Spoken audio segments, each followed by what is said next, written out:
आपसे एक प्रश्न है। 555 दिन आज हो गया। जी। ये जो दृष्टा दृश्य का अभ्यास कर रहे हैं अपने श्वास को अपने से अलग होकर देखने का, इसका क्या मतलब आपने समझा अभी तक ले? अभी तक इसका मतलब आपने क्या समझा? विश्वास का मतलब यही समझे कि अपने मन को जो है मतलब सांस पर टिकाया जाए।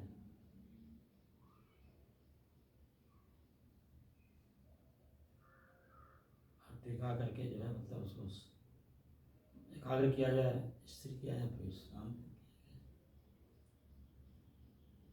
और उसके बाद जाए। शांति पे किया जाए, मतलब शांत किया जाए। उसके आगे कब कुछ नहीं हम बताए हैं। 555 दिन में हर दूसरे तीसरे दिन चौथे दिन हर एक शब्द का निचोड़ बताता हूँ कि नहीं? जी जी। तो क्यों बताता हूँ?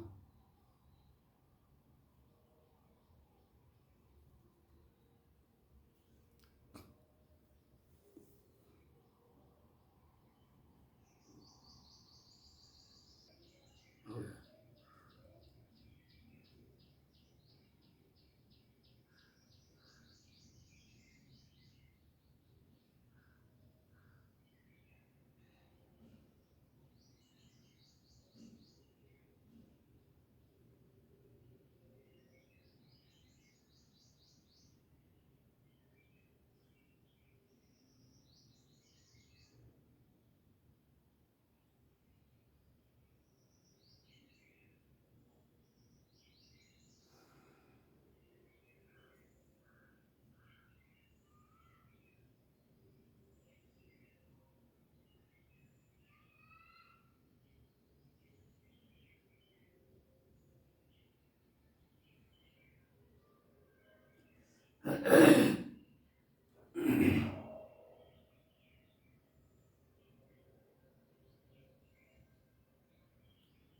मैं और मेरा मन, चित्त, बुद्धि, अहंकार, शब्द, स्पर्श, रूप, रस, गंध, ये सूक्ष्म शरीर और मैं और स्थूल शरीर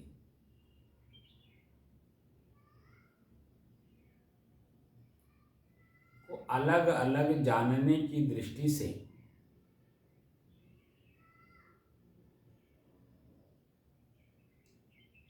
मन को साधते साधते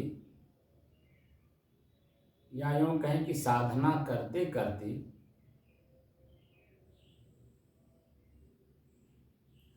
आज 555 दिन हो गए।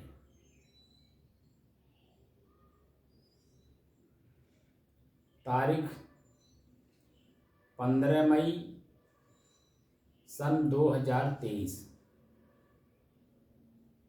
दिन सोमवार, प्रातः काल का समय।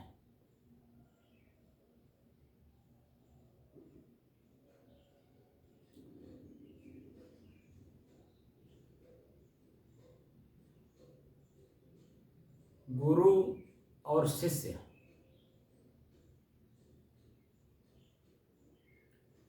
गुरु शब्द अपने आप में बहुत बड़ा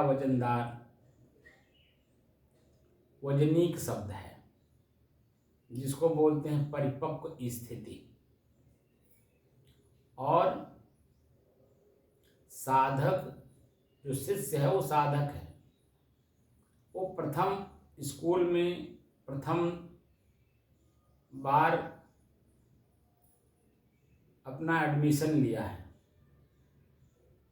जिज्ञासु बना है, गुरु के पद को पाने के लिए, गुरुत्व धारण करने के लिए।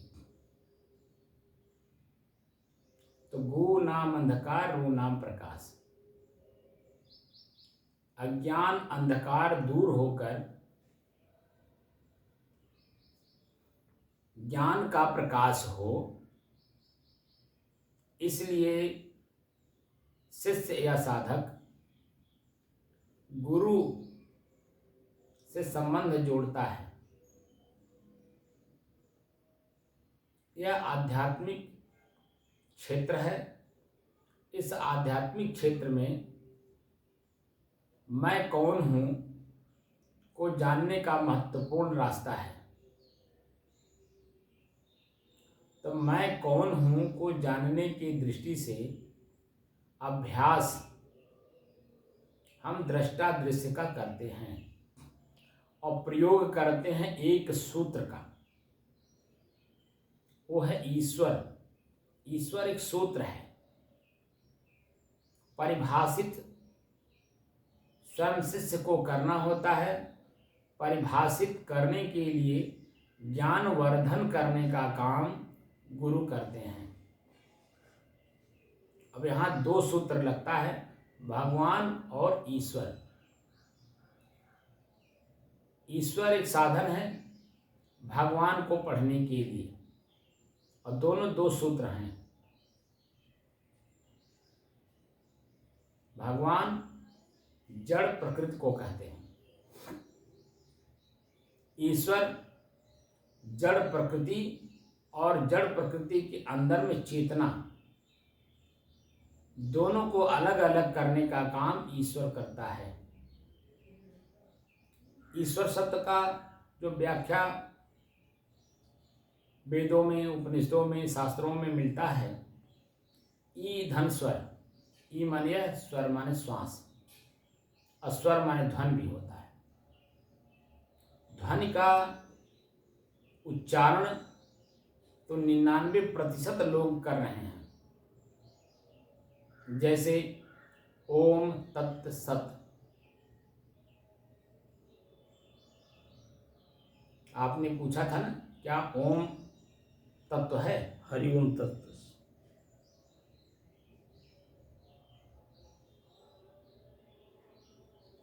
हरि तो अलग से लगा दिया गया है। एक्चुअल में आप देखेंगे हरि ओम तत्सत नहीं लिखा जाता है, ओम तत्सत लिखा जाता है। ओम तत्व ही सत्य है, ठीक है ना जी। और अगर हरि लगा दिया जा रहा है तो हरि शब्द का अर्थ प्रभु होता है, प्रभु और मालिक। और प्रभु शब्द का अर्थ भी मालिक ही होता है जी। तो मालिक एक तत्व है, असली तत्व मालिक है। तो मालिक तत्व जो है वही सत्य है। हरि ओम तत्सत, ठीक है ना जी। तो ओम तत्व को ही मालिक बता दिया गया, जो कि वो एक ध्वनि है, एक आवाज है। जो हम आवाज निकाल रहे हैं, ये जो हमारे आवाज के माध्यम से आवाज निकल रही है ध्वनि के रूप में, ध्वनि माने एक शब्द के रूप में आपके कान तक जा रहा है, तो क्या मैं वो शब्द हूँ?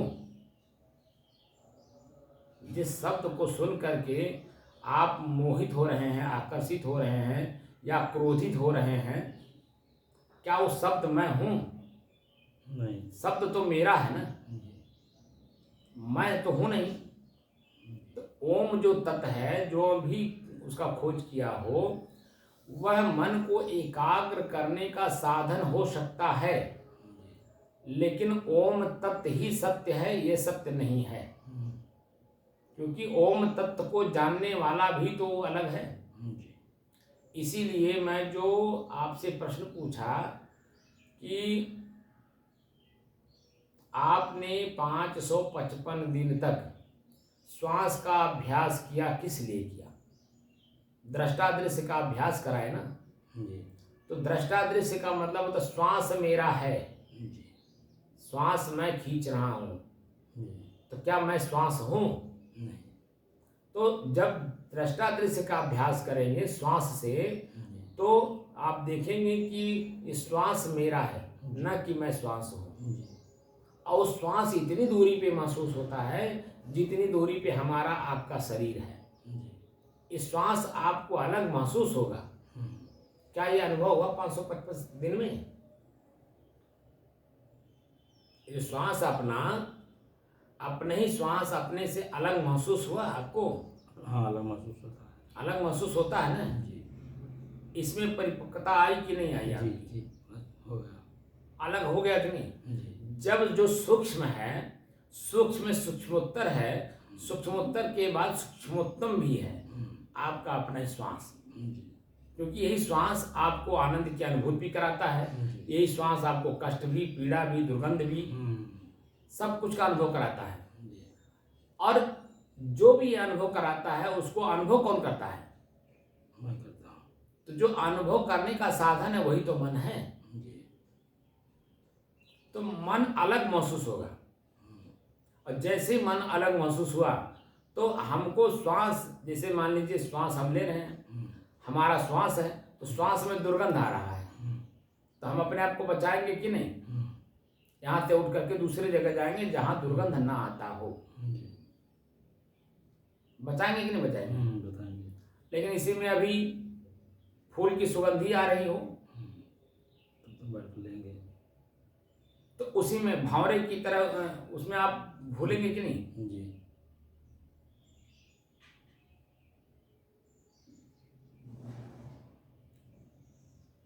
ये मन भंवरा है, ये हर चीज का स्वाद लेना चाहता है, और स्वाद ले लेकर के आपको परेशान किए हुए है। जो कि मैं भंवरा नहीं हूं, मैं स्वयं उस भंवरे का मालिक हूं। वो मालिक भंवरे के पीछे जाने के कारण दुखी है। अब आपको एक सूक्ष्म बात बताता हूं। जैसे ही आपको अपना श्वास अलग महसूस होगा और मैं स्वयं अलग हूं, तो मैं क्या हूं? शांत स्वरूप हूं। एक अवस्था ऐसी भी आती है कि दृष्टा दृश्य का अभ्यास, जो हम श्वास को देखते हैं, वह भी विलीन हो जाता है। हो जाता है कि नहीं? हाँ, हो जाता है। मैं ज़्यादा भीड़ इसीलिए नहीं लगा रहा हूँ क्योंकि जितने भी लोग आएंगे वो अधूरे रहेंगे। बीच बीच में आपकी बात को सुनेंगे तो वो अधूरा उनको महसूस होगा, वो कल्पना में डूब जाएंगे। और मैं आपको इसलिए पूरी बात बता रहा हूँ क्योंकि आप लगातार चल रहे हैं। जो लगातार क्लास करता है, क्लास में क्या पढ़ाया जाता है, लैब में क्या टेस्ट कराया जाता है, वही विद्यार्थी तो परिपूर्ण होकर के सीखता है, सीख करके परिपूर्ण होता है।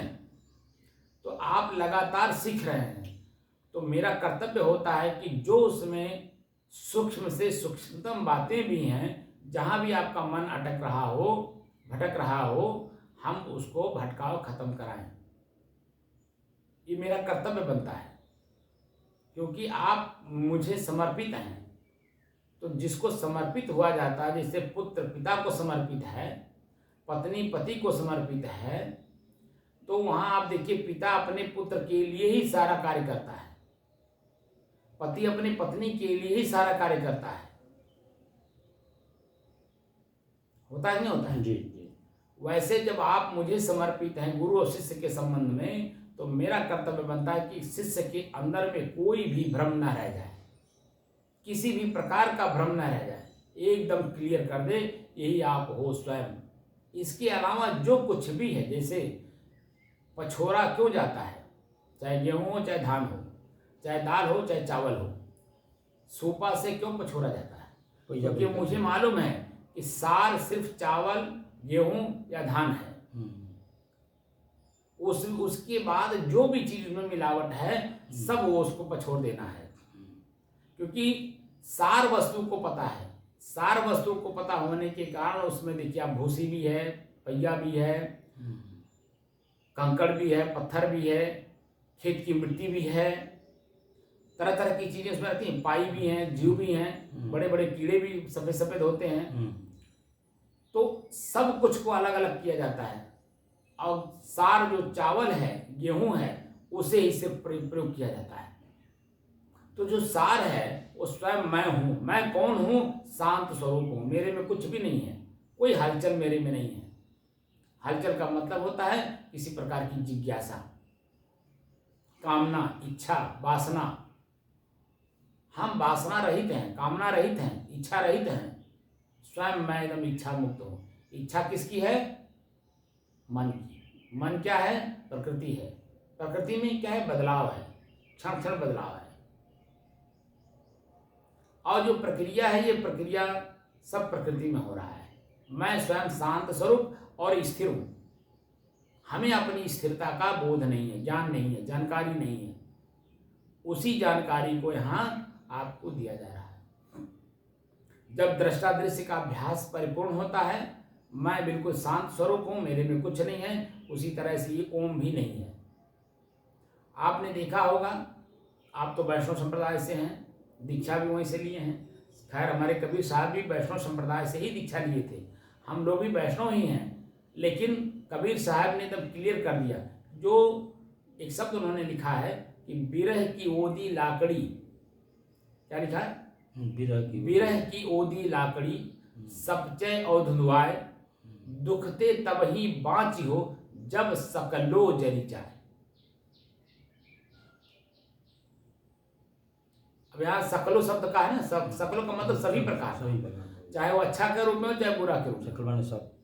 अब विरह का मतलब क्या होता है, जैसे किसी ने कह दिया भगवान अगर मिल जाते तो आपका सारा दुख दूर कर देते, आपकी गरीबी दूर कर देते, आपको अमीर बना देते। अब आप भगवान को ढूंढने लगे, भगवान कहाँ मिलेंगे, कहाँ मिलेंगे, कहाँ मिलेंगे, कहाँ मिलेंगे, कहाँ। भगवान मिल जाते हमारी गरीबी दूर कर देते। इसी को बोलते विरह। वो अब भगवान को ढूंढ रहा है। अब भगवान बताने वाला बताए, एक राम है, एक कृष्ण है, एक शंकर जी हैं, एक हनुमान जी हैं, एक फलाने हैं, एक ढिकाने हैं, एक ऐसे हैं, एक वैसे हैं। अब जिसका नाम लिए उसका एक रूप एक बना दिया, फोटो बना दिया। इस तरह के लोग इस तरह के मिल जाएंगे तो ये फलाने होंगे, इस तरह के मिलेंगे तो ये फलाने होंगे, इस तरह से मिलेंगे तो फलाने होंगे। अब उसी कल्पना उसी दृश्य को मन बना लिया अपने मन में, यही हमारे आराध्य देव है, यही हमको मिल जाते हमारा सारा कष्ट दूर हो जाता। और उसी की व्याख्या पूरे समाज में प्रदर्शित किया हुआ है। उसी में विरह में सबको दौड़ाया जा रहा है। जैसे हिरण दौड़ रहा है पानी के लिए, उसी तरह हमको आपको सारा समाज में दौड़ा रहा है। खेती कर लो तुम्हारा दुख दूर हो जाएगा, नौकरी कर लो तुम्हारा दुख दूर हो जाएगा, बिजनेस कर लो तुम्हारा दुख दूर हो जाएगा, मोची का काम कर लो तुम्हारा दुख दूर हो जाएगा, ठेला चला लो, ठेले पे जब आप सब्जी बेच लो, ठेले पे आप फल बेच लो। मैंने हर आदमी कहीं न कहीं किसी न किसी रूप में आपको सिर्फ भटका रहा है। खेती करने वाला, बिजनेस करने वाला, नौकरी करने वाला, अंत में उसको देखिए तो मानसिक इतना पीड़ा उसको है, पूछिए मत। नौकरी करने वाला जब नौकरी पे जाता है तो कहता है यार इससे अच्छा तो घर ठीक था, यहाँ आने के बाद 1 मिनट भी बैठने नहीं दिया जाता है। भाई जब नौकर बने हो, वह आपको पैसा दे करके आपके समय को अपने अधीन कर लिया है, तो उस समय में आप 1 मिनट भी बैठ नहीं सकते। उस नियमानुसार, कर्म के नियमानुसार, प्रकृति के नियमानुसार, सामाजिक नियमों के अनुसार, तो वहाँ आप अपना मन क्यों चला रहे हैं? अगर आपको अपना मन चलाना है तो नौकरी छोड़ दीजिए। बिजनेस करना है तो बिजनेस में आदान प्रदान होता है, हम आपको देंगे तभी आप हमें कुछ देंगे, और हम आप जब लगातार देते लेते रहेंगे तो वो बिजनेस आपका चलता रहेगा। एक बार मैं दे दिया, बार बार आपसे लेना चाहूँ तो क्या बिजनेस चलेगा?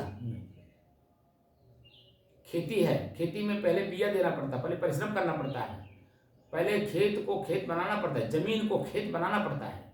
तो जमीन को खेत बनाने के लिए कितना मेहनत करना होता है, ये तो आप शायद समझ सकते हैं। पहले परती तोड़िए, चिखोरिए, 1 बार नहीं 4 बार 10 बार आप हल चलाइए, खेती को खेती लायक बनाइए, उसमें कंकड़ पत्थर जो भी कुछ है उसको सबको बीनिए, फिर उसके बाद बीज दीजिए, बीज जब उग जाए फिर उसको पानी दीजिए, खाद दीजिए, उसका देख रेख करिए, तमाम चीज़ों उसमें होती हैं। तब जा कर के जब आपका फसल तैयार होता है तब आप सारी चीज़ें भूल जाते हैं, सिर्फ फसल को। क्या वो फसल जो मिला क्या वो स्थिर रहेगा? उसके बाद आपको खेती नहीं करना होगा? क्यों नहीं करना होगा? क्योंकि जो मिलता है वो बिछुड़ता भी है, मिलता है तो खत्म भी होता है, तो खत्म होने के बाद फिर वो काम करना पड़ेगा। तो यानी कि लगातार आपको काम करना पड़ेगा, जी और लगातार काम करने से आपके मन की चंचलता ही बढ़ेगी, क्योंकि समयानुसार हर चीजें बदलती रहती हैं। तो मन दुखी का दुखी रह जाएगा। जो कि यह सब कुछ भी, जो कुछ भी हो रहा है सब प्रकृति में हो रहा है। आपका मन करा रहा है वो भी प्रकृति में है, बुद्धि निश्चय करे वो भी प्रकृति में है, चित्त उस पर अनुसंधान करता है वो भी प्रकृति, जो कर्म होता है वो भी प्रकृति। तो मैं जो हूँ वह सूक्ष्म हूँ, स्थिर हूँ, और अपनी स्वयं की स्थिरता का ज्ञान नहीं है। वही हमारे ऋषि बार बार कहते हैं कि तुम स्थिर हो। कूटस्थ शब्द का प्रयोग होता है सत्य प्रकाश में, कूटस्थ शब्द का प्रयोग होता है। जब व्याकरण पढ़ा जाता है गुरु के पास में, तो पंच संधि जब पार होकर लेते हैं, शब्द को बनाना, जानना, शब्द कैसे बना है, कौन कौन से मंत्र लगे, कौन कौन से सूत्र लगे हैं, ये जब पार कर लिया जाता है तो एक किताब, एक ग्रंथ लगाया जाता है उस विद्यार्थी के साथ। तो कोई सत्यार्थ प्रकाश लगाता है, कोई गीता लगा देता है, कोई कुछ लगा देता है, कोई कुछ लगा देता है, क्योंकि शब्द को बताया जाता है कि शब्द किस सूत्र से उत्पन्न हुआ है, यानी बना है, कौन कौन से धातु इसमें लगे हैं, कौन कौन से सूत्र लगे हैं, कैसे बना, इसका अर्थ क्या था, और वर्तमान में उसका अर्थ क्या किया जा रहा है, उसका एक्चुअल अर्थ क्या है, वो सब कुछ जानकारी होती है तब। तो सत्यार्थ में, सत्यार्थ प्रकाश में एक शब्द आता है कूटस्थ, जिसको कल आपने क्या बताया था, ठेहा, जिस पर हम गणासा से घास काटते हैं। तो जो नीचे ठेहा है उसी को कूटस्थ कहा गया है, कि जिसके ऊपर सब कुछ कूटा जाता है। तो जो कूटने का जो स्थान है जिस पर कूटा जा रहा है वो स्वयं आप है, स्वयं सूक्ष्म है, लेकिन स्वयं अपने आप को ठेहा जानता है क्या? नहीं। तो ठेहा तो मान लीजिए जड़ है, लेकिन आप तो चेतन है ना, आप अपने को जान सकते हैं। वह अनुभव से परे जो अनुभव करता है, जो सूक्ष्म दृष्टि और साधन है, तो मैं ठेहा हूँ, मैं ठेहा हूँ, मेरे ऊपर ही सारा कुछ क्रिया हो रही है। आंख देख रहा है, एक क्रिया हो रही है, आंख देख करके भ्रमित हो रहा है, वो भी क्रिया हो रही है। कान सुन रहा है, सुन करके भ्रमित हो रहा है, वो भी क्रिया है। जीभ स्वाद ले रहा है, क्रिया हो रही है। क्रिया, जीभ किसका है? जीभ मेरा है। तो मैं कौन हूँ? आंख किसका है? मेरा। कान किसका है? सब मेरा है। ये पूरा हाड़ मांस का लोथड़ा जो शरीर है किसका है? मेरा है। तो मैं कौन हूँ? मैं इसका मालिक हूँ। मैं मालिक हूँ, लेकिन कौन हूँ दिखाई देता है नहीं। कैसे उसको देखेंगे? विवेक करने से। विवेक परिपक्व होगा, वही अभ्यास मैं करवा रहा हूँ, विवेक का ही प्रयोग करा रहा हूँ कि दो वस्तुएं अलग अलग हैं, श्वास और मैं। पहला अभ्यास श्वास और मैं अलग अलग महसूस होंगे। श्वास मेरा दृश्य होगा और मैं इसका दृष्टा, मैं साक्षी। ये दो चीजों का अभ्यास होगा। इसकी परिपक्वता जो है, अभ्यास ये कराएगा कि श्वास मेरा है, न कि मैं श्वास हूँ। मेरा है, मैं श्वास नहीं ना हूँ, श्वास मेरा है। ये दो चीजें अभ्यास अलग अलग, जब ये परिपूर्ण होंगी तभी आप हर बात को समझ पाएंगे। तो जब आपका मन अपने श्वास पर टिका और श्वास और मैं अलग अलग दिखाई देने लगे, तब आप एक एक विषय, जैसे मन एकाग्र होगा, तभी मन एकाग्र हुए बिना श्वास अलग अलग महसूस नहीं होगा,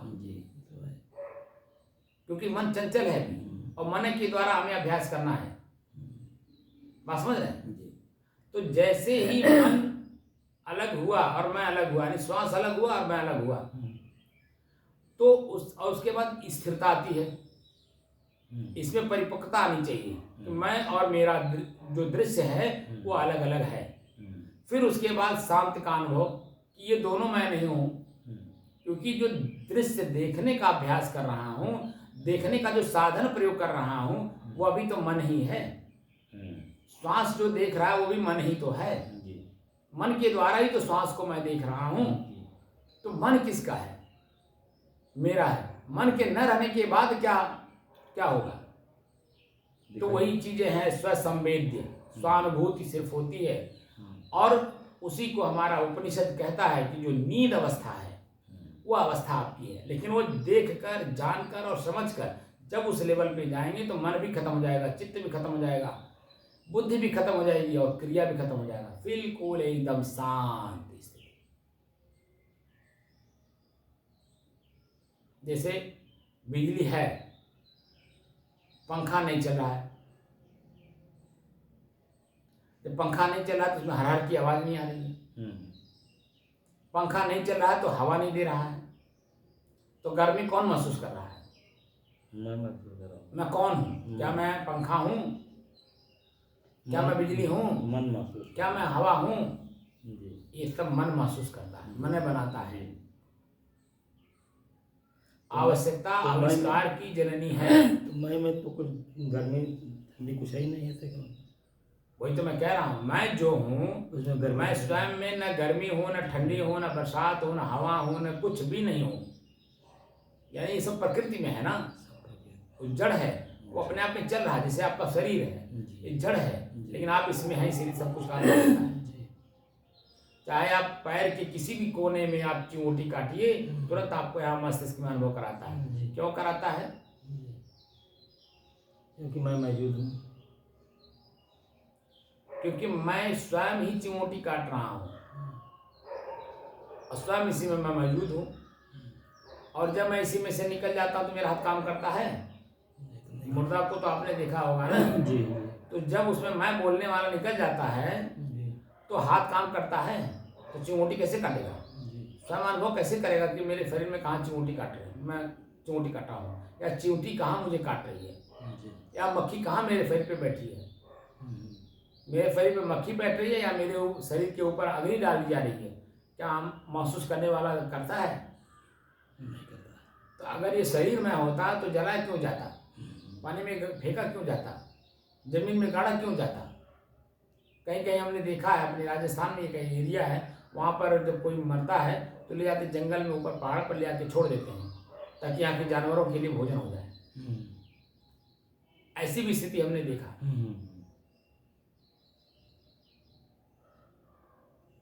तो अगर ये शरीर की क्रियाएं इस तरह से हैं तो आखिर मैं कौन हूँ?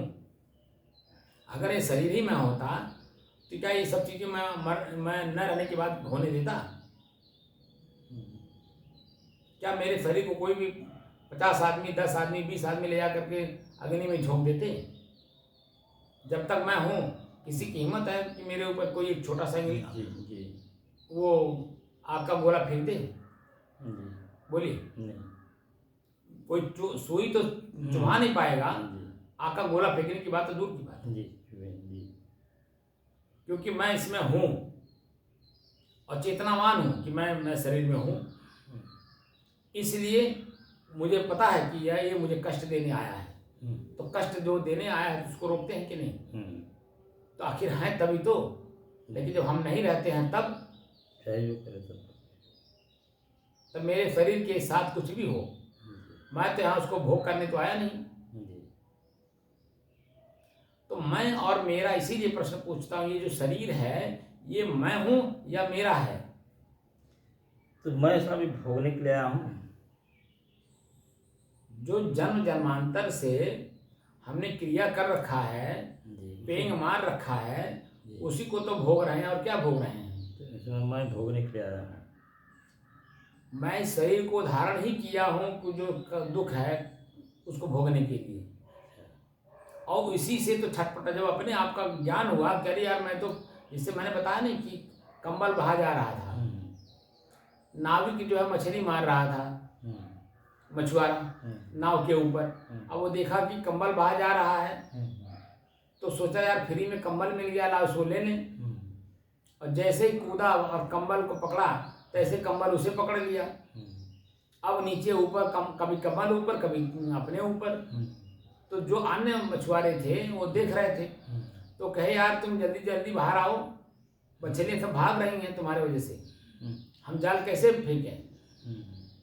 तो वो अंदर से आवाज आई, अरे यार मैं आया था कंबल पकड़ने, कंबल मुझे ही पकड़ लिया है, बचाओ मुझे।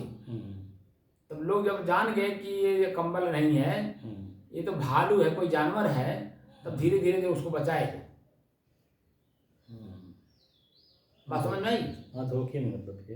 तो ये आपके समझ में बात आई ना कि ये जो शरीर है ये भालू है, इसको मैं पकड़ने चला, से सुख लेने चला, पता चला ये यही दुख का कारण बन गया। पकड़ लिया। मैं कंबल पकड़ने चला था सुख के लिए कि भाई कंबल मिल जाएगा तो सुखा करके ठंडी में हम इसका उपयोग करेंगे, ठंडी से बचने का उपाय है। अब पता चला यही हमें पकड़ लिया है। तो ये जो शरीर है यही तो दुख सुख का कारण है। हम आनंद भी इसी शरीर से लेते हैं और दुख का अनुभव भी इसी शरीर से करते हैं। जिस समय में हम वासना पूर्ति के लिए क्रिया करते हैं, स्त्री के साथ संबंध बनाते हैं, तो प्रथम दृष्टिया आनंद की अनुभूत कराता है। उसको कहते गुदगुदी। गुदगुदी का अनुभव कौन करता है? वो भ्रम से मान लेता है इसमें आनंद मिल रहा है, मन करता है, मनन उसमें बना। दूसरा जो है, क्रिया होते होते क्रिया के समय में ही थोड़ी देर के बाद क्रिया रुक जाती है। क्रिया रुकने के बाद जब आप ही के शरीर का जब बीज बाहर निकलने लगता है तो हल्का सा आपको मन एकाग्र करा करके, स्थिर करा करके आपको सुख का अनुभव करा देता है। लेकिन जैसे ही आपके शरीर का बीज बाहर निकल जाता है तो पश्चाताप भी तो आप ही का मना कराता है, आत्मग्लानि भी तो करता है, घृणा भी अपने ही शरीर से, अपने इंद्रिय से स्वयं होता है कि नहीं होता है? कौन करता है? मन ही करता है। मन करता है ना। तो जो लास्ट में पश्चाताप, आत्मग्लानि, घृणा, पीड़ा महसूस हुआ, शरीर अस्वस्थ हुआ, ये भी मन अनुभव हुआ। क्या ये बातें बार बार हमारे मन में स्मृति रहती है? नहीं, सब कुछ भूल जाती है। जो कि वो स्थिर है, उसके बाद कुछ क्रिया नहीं होनी है। उसके पहले का जो क्रिया है आनंद की यानी गुदगुदी की और सुख की, वो तो क्षणिक है, मात्र थोड़े समय के लिए, लेकिन वो हमेशा हमारे दिमाग में रहता है। उसी को देख करके ही तो बार बार क्रिया हम करते हैं। उसी का उदाहरण हम पतंगे का देते हैं कि पतंगा स्वयं दीपक में जल रहा है, अपनी उसकी पंखुड़ियां जल रही है, महसूस हो रहा, लेकिन फिर भी उसी में जा रहा है। तो क्रिया स्वयं करके स्वयं अपने शरीर को अस्वस्थ करता है, ये उसको अनुभव होता है। बार बार पश्चाताप होती है, आत्मग्लानि होती है, घृणा होता है, लेकिन फिर भी उसी क्रिया में लगा हुआ है। इसी वासना जो मुख्य रूप है वो विषय वासना है। उसी विषय वासना से अपने आप को मुक्त करना ये मेरा कर्तव्य है, इसी मानव शरीर में ही संभव है। मानव शरीर के बाद जो भी शरीर मिलेगा उस शरीर में हम चेतनावान नहीं हैं, हम उससे अपने आप को अलग नहीं कर पाएंगे, क्योंकि प्रकृति के नियम में बंधे हुए हैं। वो शरीर प्रकृति के नियम में बंध जाता है, वो समय से ही करता है। मनुष्य का भी कोई समय है? मनुष्य का कोई समय नहीं है। लेकिन पशु का आप देखेंगे तो हर पशु का अलग अलग नियम है। वो प्रकृति ने बना रखा है, प्रकृति अपने अनुसार उनको जो विषय वासना में लगाती है। मनुष्य क्यों नहीं किया सर? मनुष्य विवेकवान है ना। मनुष्य शरीर एक ऐसा शरीर है, ये विवेकवान है। मूर्ख लोग आप देखे होंगे मनुष्य तक आने के लिए कहते हैं हम पूर्वज हमारे बंदर हैं। आप कभी भी देखेंगे चित्र को बंदर से जो मनुष्य बनाए हैं, जो कि इतने मूर्ख हैं, इनको ज्ञान नहीं है। यही सब मैं कहता हूँ, मैं नहीं कहता, हमारे ऋषि कहते हैं कि ये संसार में परक परक पर भटकाने के काम लोग करते हैं। जो उनके मन में उत्पन्न हुआ, कल्पना हुई, बस वो तुरंत समाज में सबको बताने लगते हैं। उत्पन्न कल्पना अपने मन में हुई और हमें आपको बताने की क्या जरूरत है? समाज फैलाए। हम बंदर के पूर्वज हैं, हमारे पूर्वज बंदर हैं। अरे हम मनुष्य एक स्वतंत्र शरीर है, वो प्रकृति ने दे रखा। वो प्रकृति मनुष्य बंदर से नहीं किया। बंदर में भी आप देखे होंगे कई तरह की क्वालिटी के बंदर होते हैं,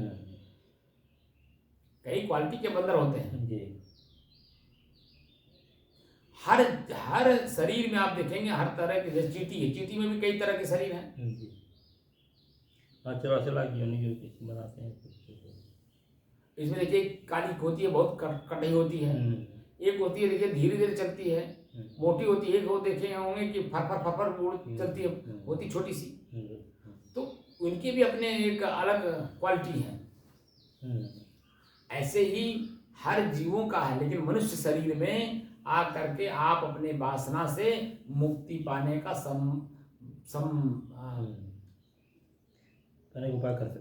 उपाय कर सकते हैं। और उपाय किए भी हैं लोग, और उपाय करके अपने आप को मुक्त भी कर रहे हैं। ऐसे भी लोग हैं, ऐसा नहीं है कि नहीं है। लेकिन वह उस लेवल पे जाने वाले कहीं लाखों में एक होते हैं। जैसे विद्यार्थी प्रथम वर्ष हजारों की तादाद में कक्षा 1 में नाम लिखाते हैं। पीएचडी करते करते, पीएचडी तक जाते जाते 1000 में कहीं 2, 4, 5 बच्चे बचते हैं। एक वर्ष में पूरे राज्य में लाखों बच्चे, कई लाख बच्चे कक्षा 1 में नाम लिखाते हैं। ठीक है ना? कक्षा 1 में नाम कई लाख बच्चे एडमिशन लेते हैं पूरे राज्य में। लेकिन वही बच्चे 15 साल 20 साल बाद जो पीएचडी होता है, पीएचडी तक जाते जाते उसी कई लाख बच्चों में कितने बच्चे बचते हैं, आप बताइए।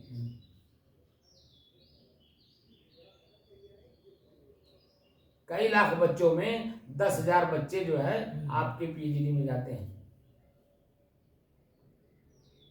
अब आप बता दीजिए, कई लाख मतलब कम से कम 10 लाख बच्चे पूरे राज्य में, उत्तर प्रदेश राज्य में 10 लाख बच्चे अगर एक साल में प्रथम वर्ष में कक्षा 1 में नाम लिखा रहे हैं, तो वही बच्चे 20 साल के बाद, 20 साल मतलब हर ग्रेजुएशन करने के बाद आपको, आप देखेंगे पीएचडी जो अंतिम आपका होता है, अंतिम आपकी डिग्री होती है, वो पीएचडी होती है। और पीएचडी करने में 10 लाख बच्चों में 10,000 बच्चे से पाते हैं। अब आप बता दीजिए 9,90,000 बच्चे कहाँ गए?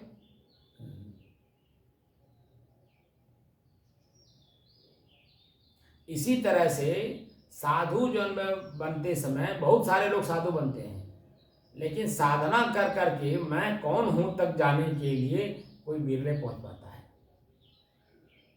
बाकी बीच बीच में कोई साहिब बंदगी में उलझ गया, कोई खीर पूड़ी में उलझ गया, कोई शिष्य शाखा में उलझ गया, कोई मठ मंदिर में उलझ गया, कोई आश्रम में उलझ गया, कहीं न कहीं किसी न किसी रूप से अपने आप को उलझा लेता है। अपना उलझन खत्म करने आया, स्वयं मैं अकेला हूँ, कैवल्य हूँ, स्वयं मैं ही समाधि अपनी लगा सकता हूँ, स्वयं मैं ही अपने आप में तृप्त हो सकता हूँ, अपनी स्थिति स्वयं बना सकता हूँ। ये सब स्थितियाँ स्वयं में ही होती हैं, बाह्य वस्तुओं में नहीं होती। बाह्य वस्तु में तो प्रथम दृष्टिया आकर्षण होता है, लेकिन जैसे जैसे वो आपके पास रहता है तो जैसे उसमें जो आकर्षण होता है वो बदलाव करते करते करते करते करते वो खुद नष्ट हो जाता है और आपकी दृष्टि आपके सामने ही वो है ओझल हो जाता है। मान लीजिए आपने कार लिया, एक उदाहरण दे रहा हूँ, या मकान बनाया आपने, मकान बनाते समय या आपने शादी किया, कार लेते समय, मकान बनाते समय, शादी करते समय, जब तक वो पूरा नहीं हो जाता तब तक आप देखिए खुद को मेहनत करना पड़ता है। कार लेना है तो 4 लाख 5 लाख की कार है तो मेहनत कौन करेगा, पैसा कहाँ से इकट्ठा हो? तो आपको ही सिर तोड़ परिश्रम करना है, चाहे खेती करके, चाहे बिजनेस करके, चाहे नौकरी करके, चाहे जैसे भी पैसा आपको कमाना है। पैसा आपने कमाया, एक मुश्त दिया, एक गाड़ी लेके आए, जो गाड़ी की आकर्षण है वो मात्र 9 दिन रहता है, उसके बाद उसमें फिर आपका मन लगने लगता है, तेल खत्म हो गया, ड्राइवर नहीं आया, मैं देखो कोई से धूल फेंक दिया या हवा चाहिए धूल उस पर आ गया, कहीं जा रहे थे खरोच लग गया, कहीं खड़ा किए बच्चे खरोच मार दिए। अब उसमें आपकी मानसिक टेंशन बढ़ना शुरू हो गया, धीरे धीरे धीरे धीरे धीरे वो धीरे धीरे पुरानी होती जा रही है, पुरानी होती जा रही है। तो जो आकर्षण प्रथम दृष्टिया था, प्रथम दिन में था, वो उसके अंतिम क्षण तक रहता है क्या? नहीं, खत्म हो जाता, 9 दिन तक रहता है, 9 दिन तक रहता है।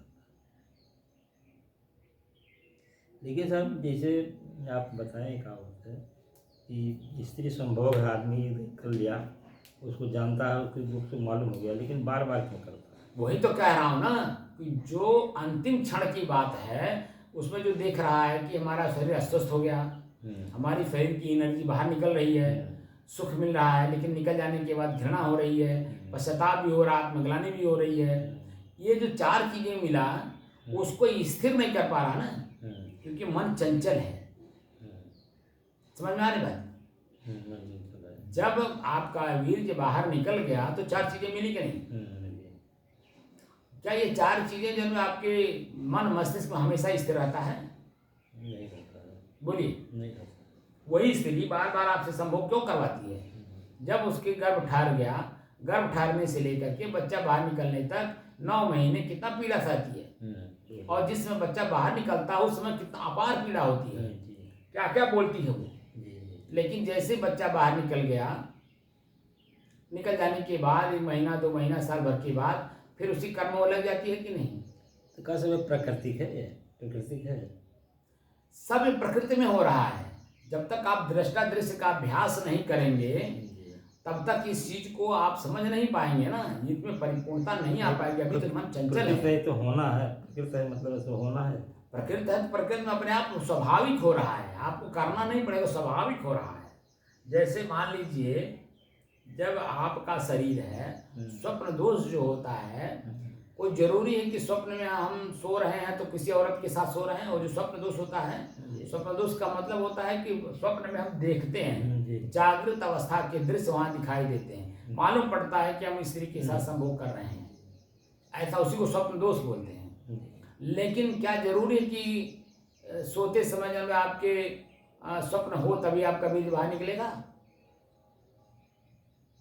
ये तो आपके शरीर का खुद का अनुभव। आप बताइए, जब आप मान लीजिए 1-2 साल तक आप स्त्री के साथ संबंध नहीं बनाए,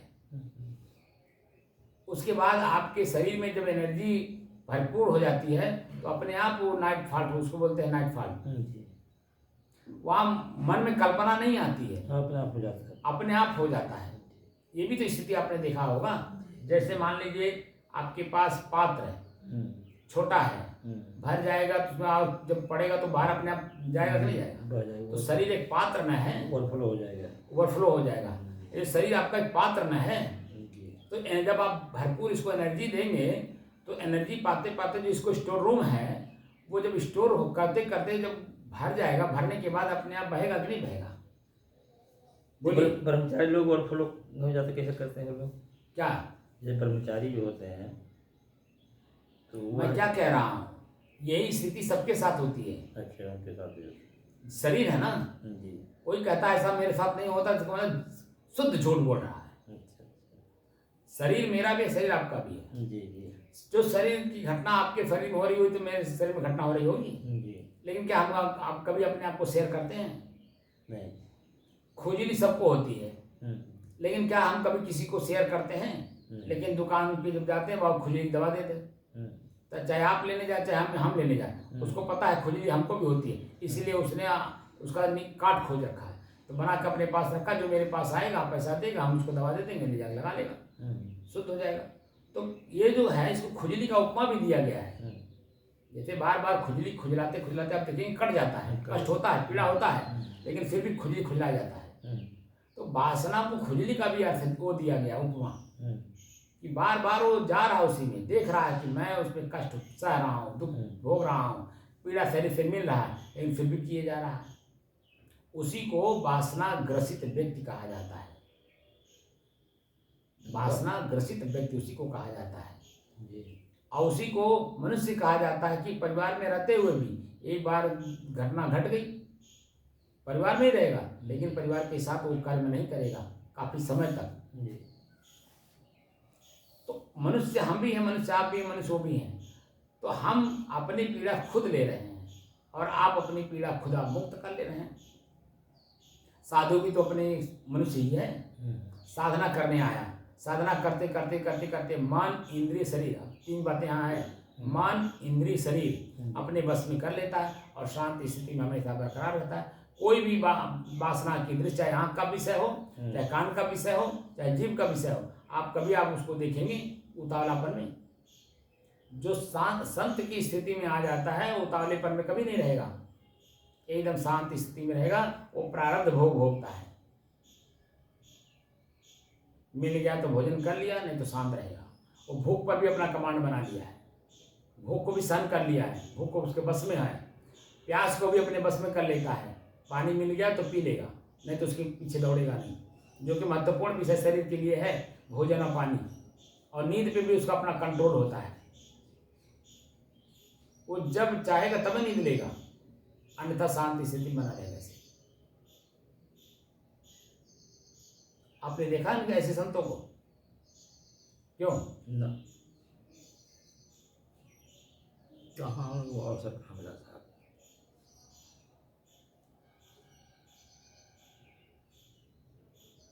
भोजन, पानी, नींद, सुख दुख, हानि लाभ, मिलन वियोग, ये सब प्रकृति में हो रहे हैं और मैं स्वयं इन सब का दृष्टा, साक्षी, उपभोक्ता, सबसे अलग शांत स्वरूप हूँ। मेरी स्वयं की शांति की स्थिति, वहाँ मन भी नहीं रहेगा। शांति का अनुभव जो होता है वो भी मन के द्वारा होता है, वह भी स्थिति नहीं रह जाएगी, बिल्कुल मैं स्वयं रह जाऊँगा बस। शेष मैं कुछ खाता भी नहीं हूँ, मुझे कुछ खाना चाहिए भी नहीं, मुझे कुछ नहीं चाहिए। अभी वह स्थिति नहीं आई है, वह स्थिति आ जाएगी जब अपने आप को देख करके शांति से रहने की स्थिति जब आ जाएगी ना, परिपक्व होगी, तो ये सब चीजें अपने आप शांत हो जाएगी, आपको करना नहीं पड़ेगा। ये सब अपने, क्योंकि देखिए जो चीजें प्रिय लगती हैं हम बार बार वही काम करते हैं। अभी हमारा मन बाहर भटक रहा है क्योंकि मन मेरे साथ जुड़ा हुआ है, तो बाहर की चीजों में ज्यादा आकर्षण पैदा कर रहा है, ठीक है कि नहीं? तो इसलिए कि बाहर की चीजें भी प्रिय लग रही हैं, इसलिए अपने जगहों पे अभी अपने चीजों को नहीं पकड़ पा रहा है। और जिस दिन स्वयं में पकड़ लेगा कि मैं भी तो आदमी ही हूँ आप ही की तरह, मैं अपने मन पर कंट्रोल कर लिया हूँ, मुझे देखिए कोई चीज प्रिय नहीं लगता। अगर प्रिय लगता तो आज 555 दिन तक जो लगातार आप आ रहे हैं, इसमें कहीं न कहीं किसी न किसी प्रकार से खटास आपके मन में आ ही जाती, किसी न किसी रूप में। लेकिन आपने एक रस देख रहे होंगे, एक रस स्थिति में मैं आ रहा हूँ। 555 दिन कोई मामूली दिन नहीं होता है। 1 घंटा तो आदमी एक दूसरे के साथ रह नहीं पाता है, 555 दिन की बात तो अलग बात होगी। एक रस स्थिति आपकी बनी रहेगी, ना आप उतावले में कोई काम करेंगे, ना बोलेंगे, ना उतावले में आप अपने स्थिति को ले जाएंगे। क्योंकि दृष्टा दृश्य का अभ्यास का मतलब ही होता है कि जब जैसे बनिया आप देखेंगे बड़ी बड़ी दुकानों का जो मालिक होता है उसको आप देखे होंगे, एक जगह वो बैठे रहता है, पलथी मार के, जैसे मैं बैठा हूँ, उसके कई नौकर होते हैं, जितना बड़ा दुकान उतना उसके ज्यादा नौकर रहते हैं, नहीं रहते? कार्यकर्ता उसको कह रहे, नौकर न कहे, कार्यकर्ता कह रहे। तो वो सबका नाम जानता है। जैसे ग्राहक आते हैं सामान मांगते हैं, जैसे फलाने ये सामान उतारो वहां से, वो अभी काम में लगा तो दूसरा ग्राहक आया, दूसरा उसने मांगा, तीसरे को उसने कहा जरा उतार के लाओ। तो जो दुकानदार है वो स्वयं अपने आप को समझ रहा कि मैं दुकान का मालिक हूँ, इस दुकान में जितने सामान रखे सब मैं जानता हूँ, और ग्राहक को क्या चाहिए और सबका कीमत भी जानता। देखिए नौकर को कीमत नहीं पता है, लेकिन मालिक को कीमत पता, तुरंत बताता है, बहुत फलाने इतना है, इतना हुआ। नौकर खाली उतार के दे देता है, वो है ना पैसा लेता है ना पैसा वापस करता है, काम करता है मालिक करता है। कितने का है उसको देख के बता देता है, और उसके दिमाग में बातें रहती हैं कि ये इतने का सामान खरीदा गया है, इतने का सामान ये वहां से आया है। तो उसमें और भी चीजें जोड़ता है, जैसे हमाली मतलब ट्रांसपोर्ट जो खर्च हुआ है वो भी जोड़ता है, जो दुकान किराए पे है उसको भी जोड़ता है, दुकान में बिजली लगी है उसको भी जोड़ता है, दुकान में जो आपके नौकर हैं उनको जो वेतन देना है वो भी जोड़ता है, अपने परिवार के सदस्य हैं वो उसको भी जोड़ता है, और अपना निजी अंत में अपना भी जोड़ता है कि मेरा इसमें जो मैं बैठा हूँ 8 घंटे, तो मेरा भी तो इसमें मजदूरी होता है।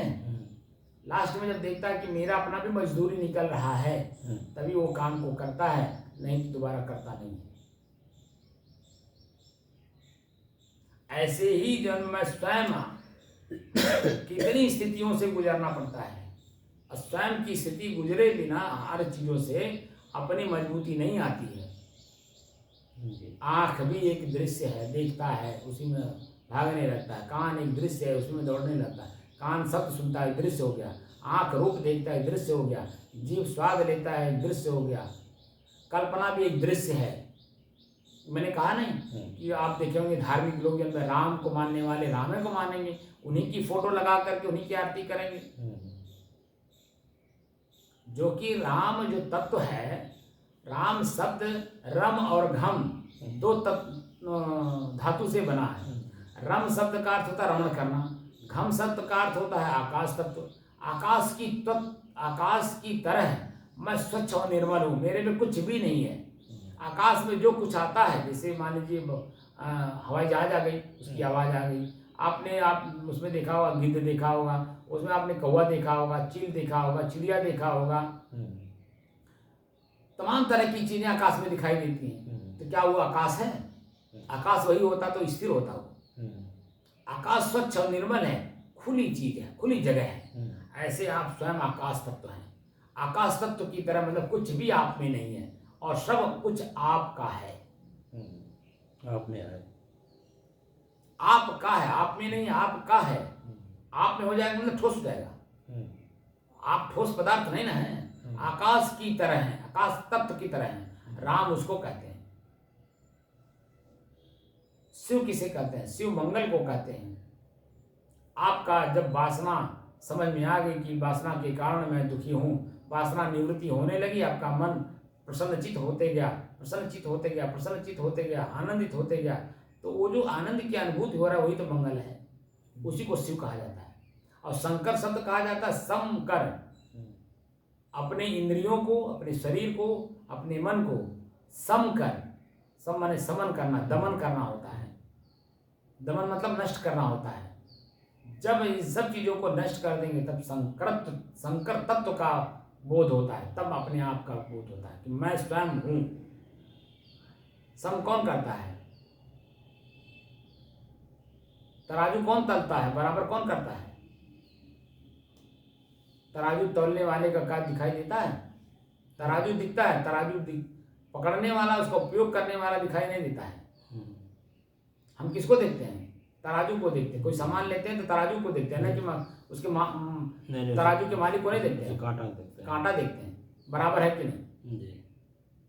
तो कांटा देखने का मतलब हुआ कि अगर पलड़ा बराबर है, इसका मतलब वो ईमानदार है। और अगर पलड़ा हल्का सा कमोबेश हुआ तो कहेंगे बेईमान है। ज्यादा हो गया कहेंगे बड़ा उदार है। भाषा बदल जाती है, पलड़े से ही भाषा बदलती है। बराबर है कहीं ईमानदार है, और आपका वस्तु ज्यादा हुआ तो क्या बहुत बड़ा उदार बाट है। और अगर उसका वो जो बाट है, बाट की तरफ अगर पलड़ा भारी हो गया और आपका हल्का हो गया तो कहीं बड़ा बेईमान है। तो वो जो पलड़ा उठाने वाला है वही तो मैं हूं। माने दृश्य और दृष्टा का अभ्यास करने वाला जो मैं हूं वो सूक्ष्म दिखाई नहीं देता हूं। दृश्य दृष्टा का अभ्यास मन के द्वारा होता है। मन करता कि मैं देख रहा हूं, मैं जान रहा हूं, मैं समझ रहा हूं, लेकिन समझ करके जो शांति स्थिति है वो मन की नहीं है, वो स्वयं की है। बात समझ रहे हैं कि नहीं? आनंद की जो अनुभूति कर रहे हैं या दुख का अनुभव जो कर रहे हैं, दोनों स्थितियों में कौन है? मन ही है। मन ही अनुभव कर रहा है। लेकिन इन दोनों के बीच में जो अनुभव करके स्थिर सुखी दुखी होने वाला है वह स्वयं मैं हूं, वही मैं हूं। मन नहीं हूं मैं। जो अनुभूति हो रही हो मन के द्वारा, उस साधन के द्वारा हो रहा है ना अनुभव। जैसे आप सामान मांगे, मैं मान लो बनिया हूं, मैं सब्जी बेच रहा हूं, आपने सामान मांगा, सामान सामने दिखाई दे रहा, आपका आंख देखा, मैं उठा कैसे दे दिया, 2 किलो हो गया। आपका मन शंका में रहेगा जब तक पलड़े पे नहीं रखूंगा। पलड़े पे मैंने रखा और वो ज्यादा निकल गया, अच्छा बाबू गलती हो गई, हमें नहीं मालूम था कि आपको इतना अनुभवी है। लेकिन कम हो गया तो क्या दूसरा बड़ा बेईमान है थे। भाषा बदलती है कि नहीं? ये स्थिति कौन कर रहा है? कौन इसको प्रेरणा दे रहा है? कौन इसका उपभोग कर रहा है? वो सूक्ष्म है। सूक्ष्म से सूक्ष्मोत्तर है और सूक्ष्मोत्तम भी है। वह दिखाई नहीं देता है। जागृत अवस्था में नींद अवस्था आ जाए तब समझिए कि मैं परिपक्व हो रहा हूं। वही परिपक्व स्थिति आपकी अपनी है। सब कुछ होते हुए भी आप कुछ नहीं हो। जैसे शरीर में मैं हूं यही ज्ञान रह जाता है, नींद में नींद नहीं रहता है। नींद में मैं कहाँ हूँ कुछ ज्ञान रहता है?